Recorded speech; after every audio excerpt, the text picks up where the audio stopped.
So 250 years ago, right now, the revolution was well underway. The American Revolution had been started. The Continental Congress was meeting in this building, Independence Hall. And one thing I've been doing every day is just checking letters that the Founding Fathers wrote back and forth to each other. So I figured I'd check today and see if I find anything interesting and share it with you. I've got my laptop right here.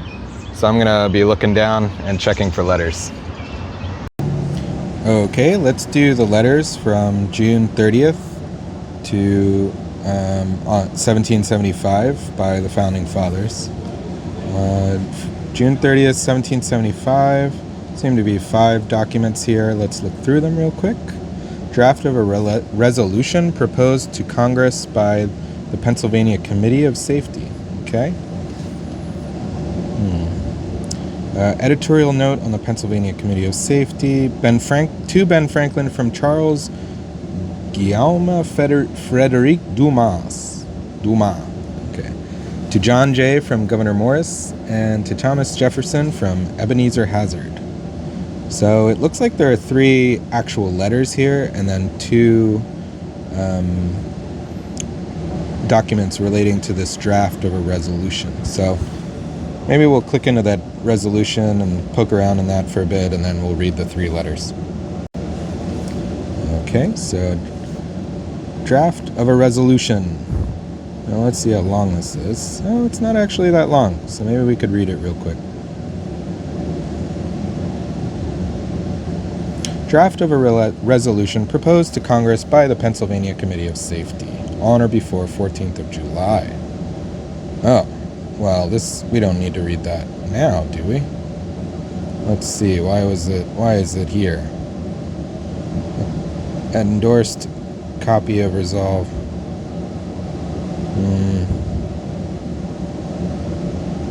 This seems out of order. I see no reference to the 30th of June, so let's skip it. I don't know why it's there. Maybe because there's this editorial note. Let's see.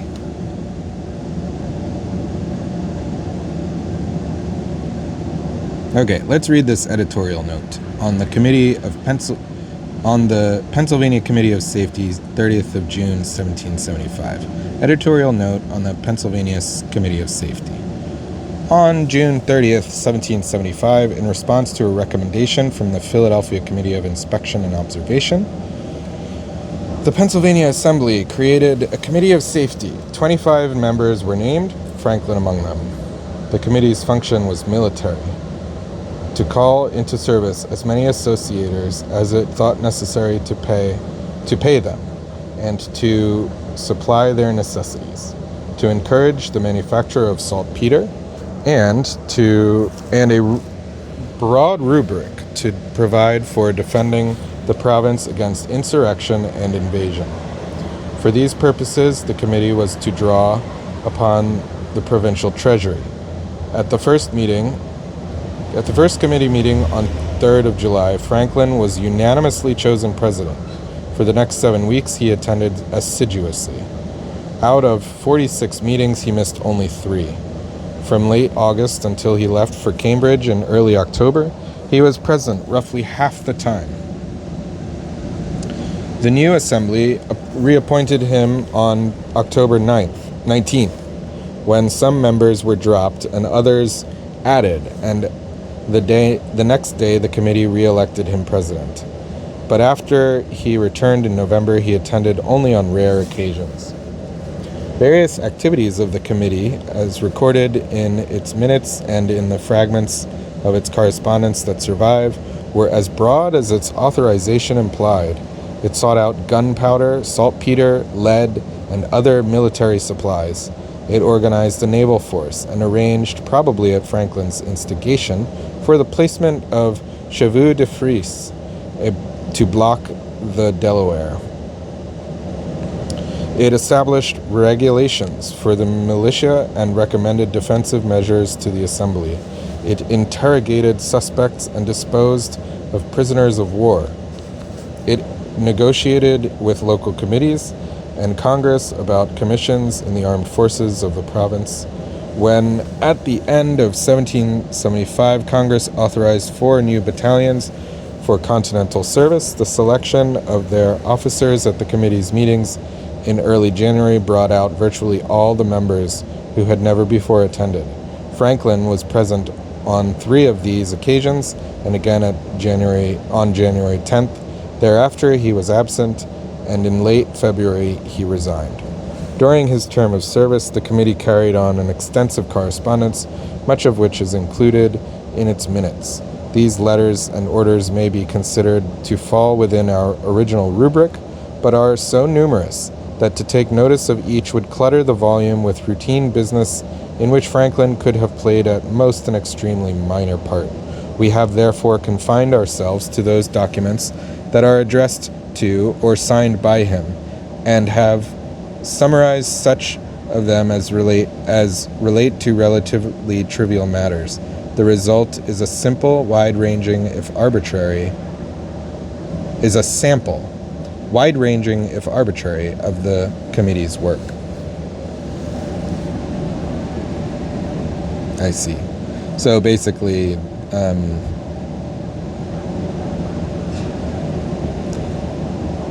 that's why there's not much included in these papers, in this archive, I'm guessing.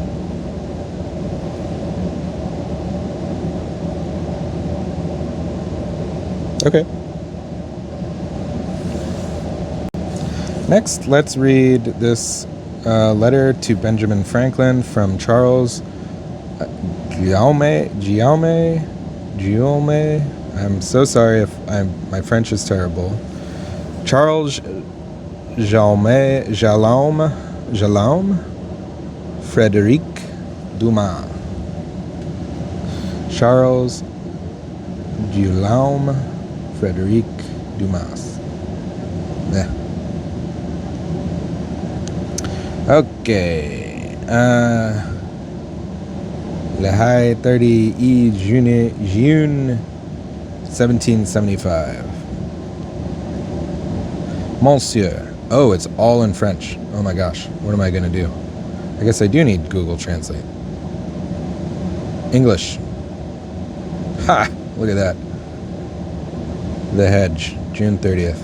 Okay, so this is Google Translate. Let's see what it sounds like.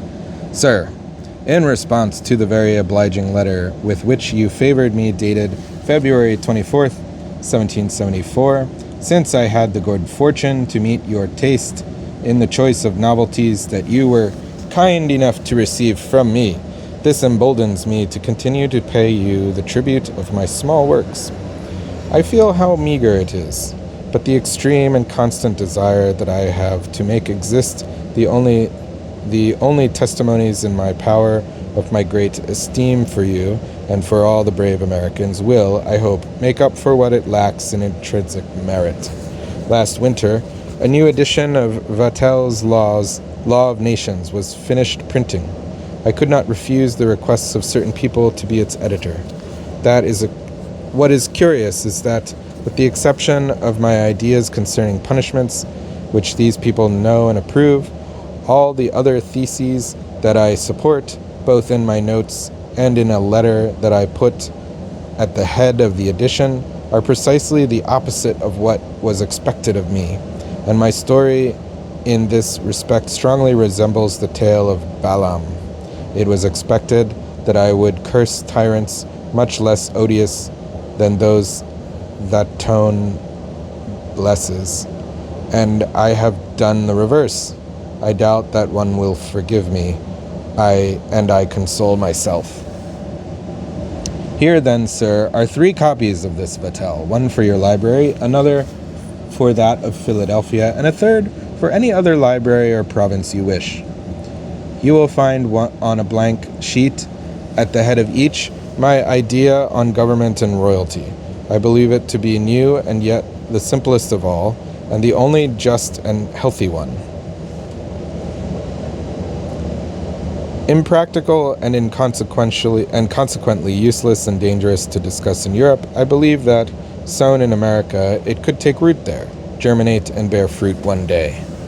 I am adding to the package a couple of copies of a hasty translation I made of the extract from the Acts of your General Congress at the time when these pieces appeared in our country in their first English. It would be difficult for me to tell you, sir, how much the pieces it contains were generally appreciated and admired, and the horror with which we see Saturn devour his children.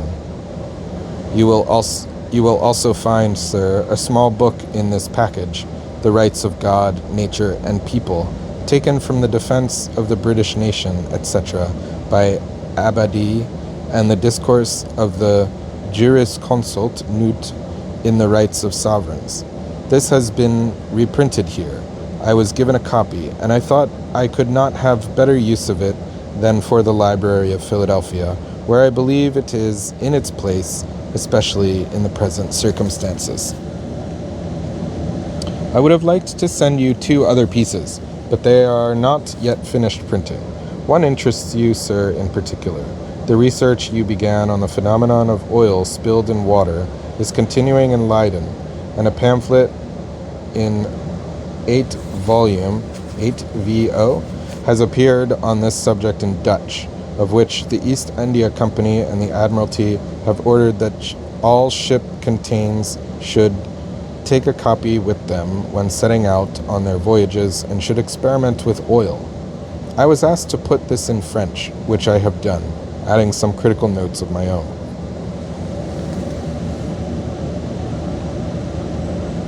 The other piece is a short exposition of what has happened between the British court and the colonies since the peace of 1763 until now. This is not mine.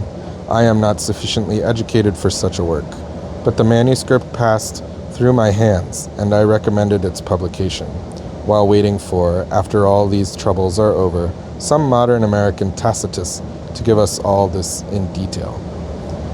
Then it will be one of the most important, most salient, most fruitful pieces of world history to paint with master strokes. What a fine field for a great genius! Vices grappling with virtues. The twilight of total revolution in the world. 7 or 8 new states called by Providence to retrace for us the beautiful ages of ancient Greece. Eternal monuments of admiration and gratitude to be erected to the generous defenders of liberty and the fatherland, whom the parricidal iron has consumed, to whom this beautiful epitaph of the Spartans killed at Thermopylae so well suits. Passerby, go announce to Lacedaemon that we died here to obey its laws. The departure of the ship does not allow me to put these brochures in the package. I will keep them for another time, in the hope that you will be kind enough to allow me, sir, to always cultivate the honor of your correspondence. The exorbitant tax imposed in France 4 or 5 years ago on the entry of foreign books by putting off the traveling booksellers from printing for this kingdom had made me put aside my translation, Anderson's. The tax has just been abolished. I have resumed this translation, but other occupations allow me to advance only slowly.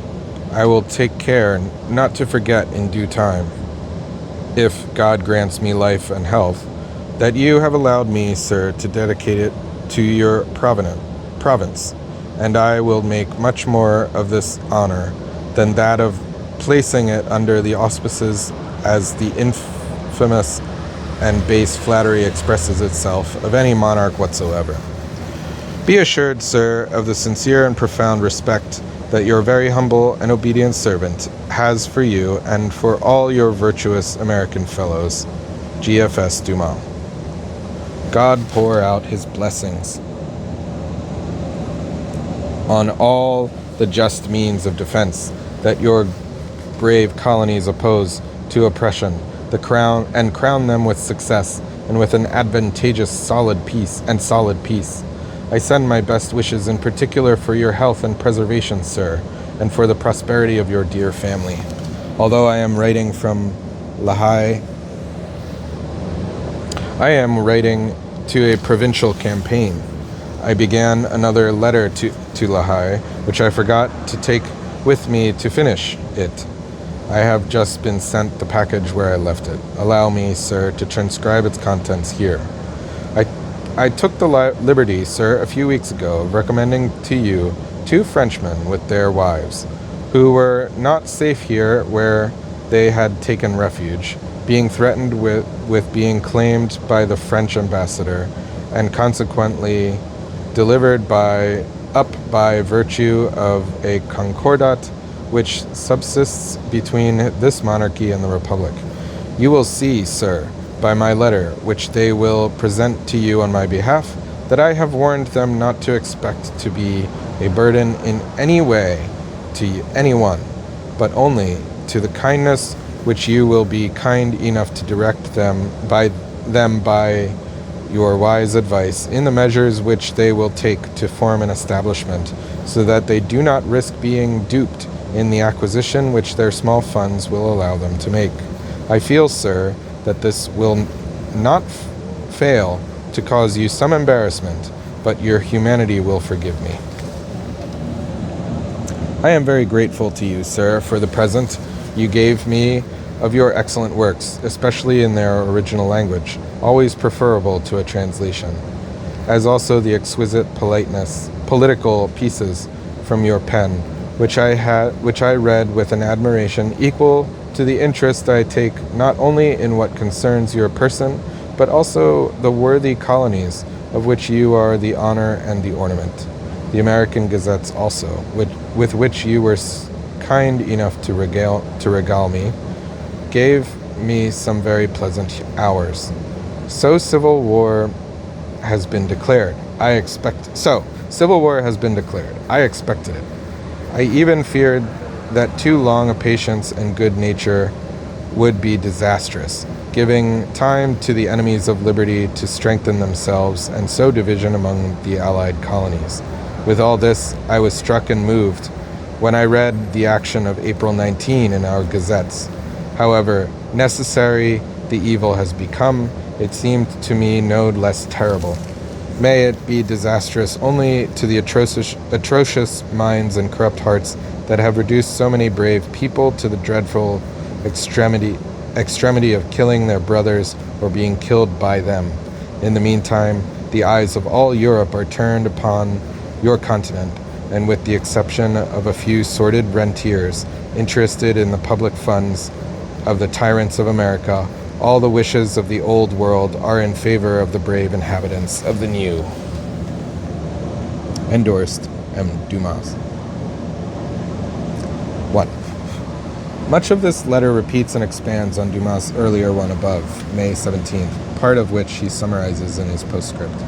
2. For the edition, see note on... In his introductory letter, Dumas hailed the voice of true liberty in the colonies. We do not follow his reference to tyrants, but the central point is clear. Balak said unto Balaam, What hast thou done unto me? I took thee to curse mine enemies, and behold, thou hast blessed them altogether. Numbers 23:11. 3. For the extracts see above, XXI 391. Dumas' translation may well have been, if the imprint is fictitious, letters from the General Congress of Philadelphia to the inhabitants of the American colonies and to the people of Great Britain, followed by an extract of our resolutions. Jacques Abadie, a French Huguenot clergyman, wrote a defense of the Glorious Revolution, published in 1692. A lecture on sovereign power by Gerard Nude, rector of the University of Leyden, was printed in 1707. Dumas sent a recent amalgam of the two, Le Droit des Dieux, de la nature et des gens, extracts d'un livre de M. Abadie, A speech by Dr. Newt on the rights of sovereigns has been added. For Dumas' translation, see above. 6. Summary of the differences which arose between Great Britain and its colonies. Jeu du Scavans. Dumas mentioned it by title in his letter below. 7. Dumas used the same passage quoted by Herodotus in his introduction to Vattel.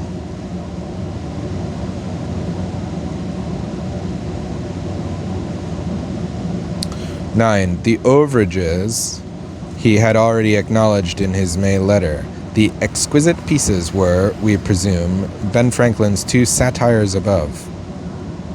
Okay. Well, that was interesting. Okay, let's read these last 2 letters. First, to John Jay from Governor Morris.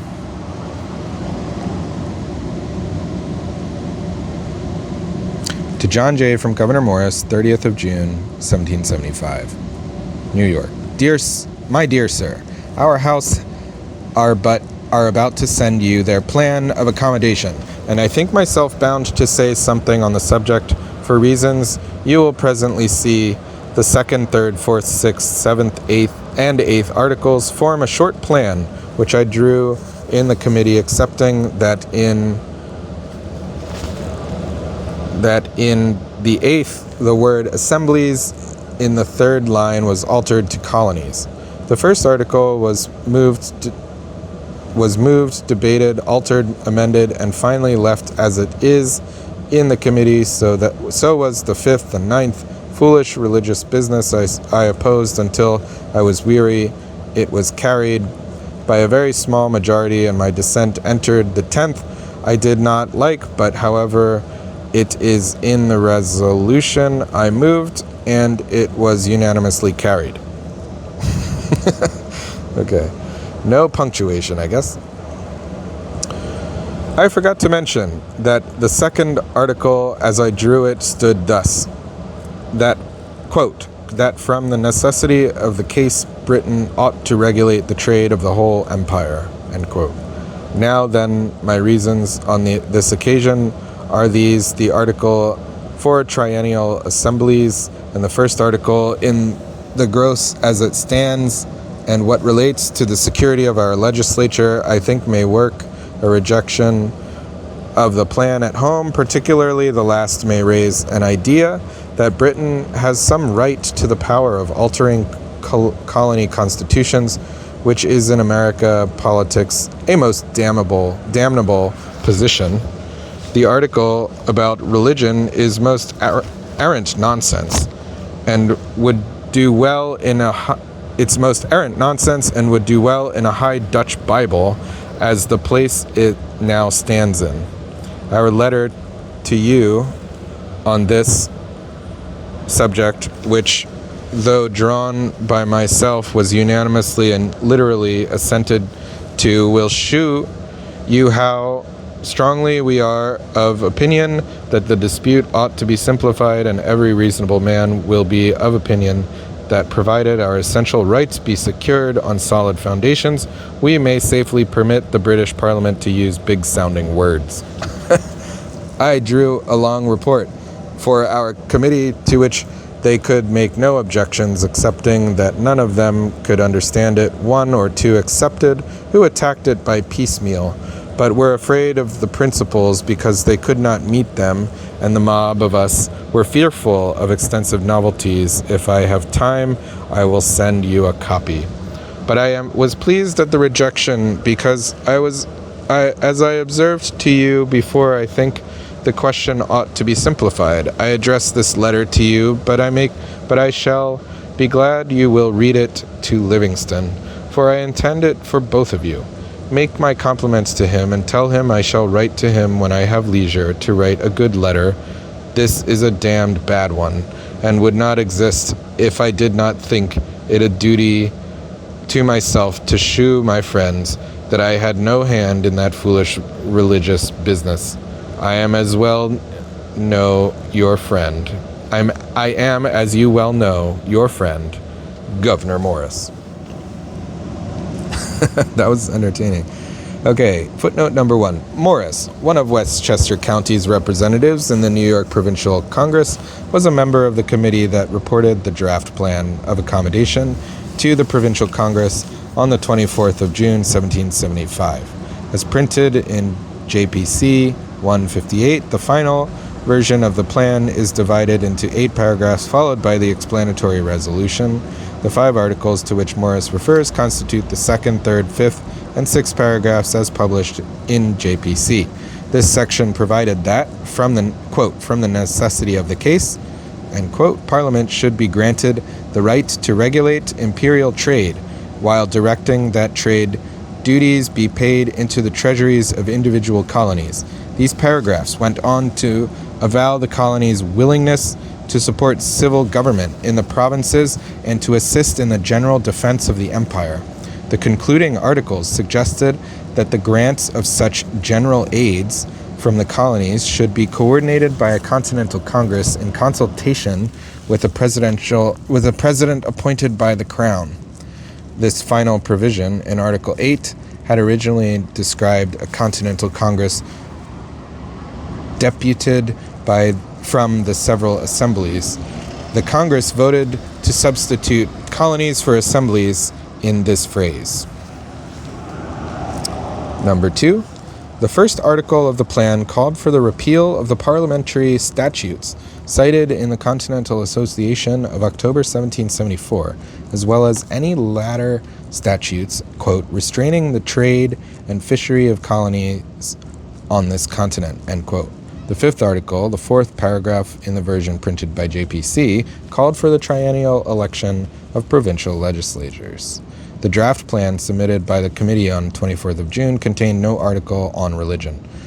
Melancton Smith of Dutchess County proposed an addition declaring, quote, and as the free enjoyment of the rights of conscience is of all others the most valuable branch of human liberty, and the indulgence and establishment of popery all along the interior confines of the old Protestant colonies tends not only to obstruct their growth, but to weaken their security, all concerns of a religion and ecclesiastical nature, so far as they may be under the cognizance and control of civil authority, ought to remain exclusively with the respective colony legislatures as the most inestimable object of their internal police, end quote.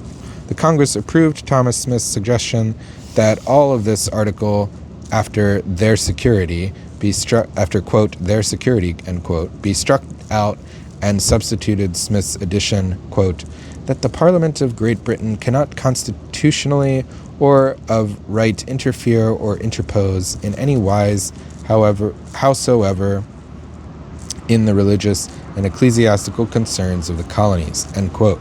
Morris then proposed amendments that gave the 2nd clause of the religious article its final wording, quote, that neither the Parliament of Great Britain or any other earthly legislature or tribunal ought or can interfere or interpose in any wise, howsoever, in the religious and ecclesiastical concerns of the colonies, end quote.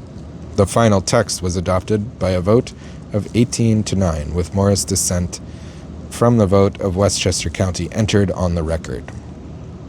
In the postscripts, in JJ's hand, to their reply of 6 July in New York, in the New York's convention's letter to them on 29th of June, the New York delegates asserted,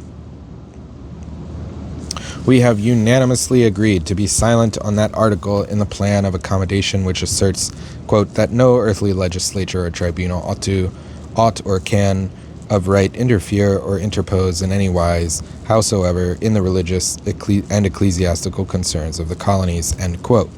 As the inhabitants of the continent are happily united in a political creed, we are of the opinion that it would be highly imprudent to run the risk of dividing them by the introduction of disputes foreign to the present controversy, especially as the discussion of them can be attended with no one single advantage.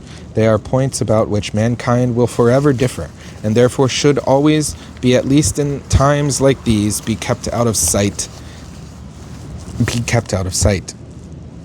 Should always, and at least in times like these, be kept out of sight.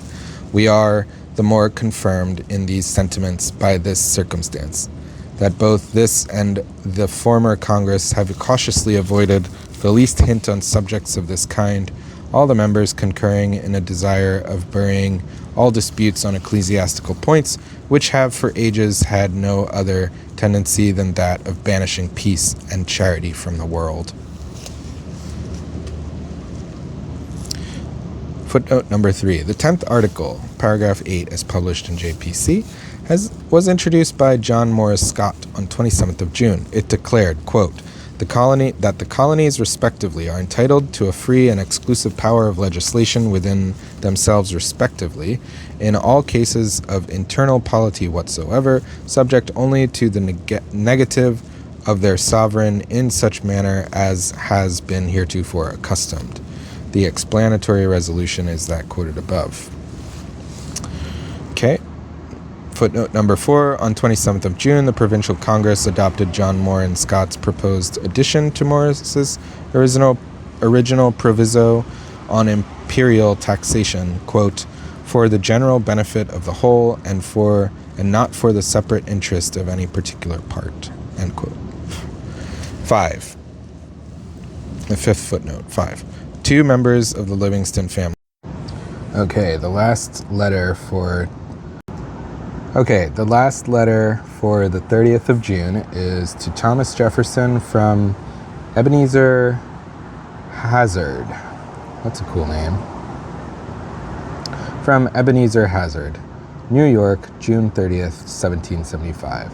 Sir, your very obliging letter of 30th April did not come to hand before a few days ago, or it should have been answered sooner.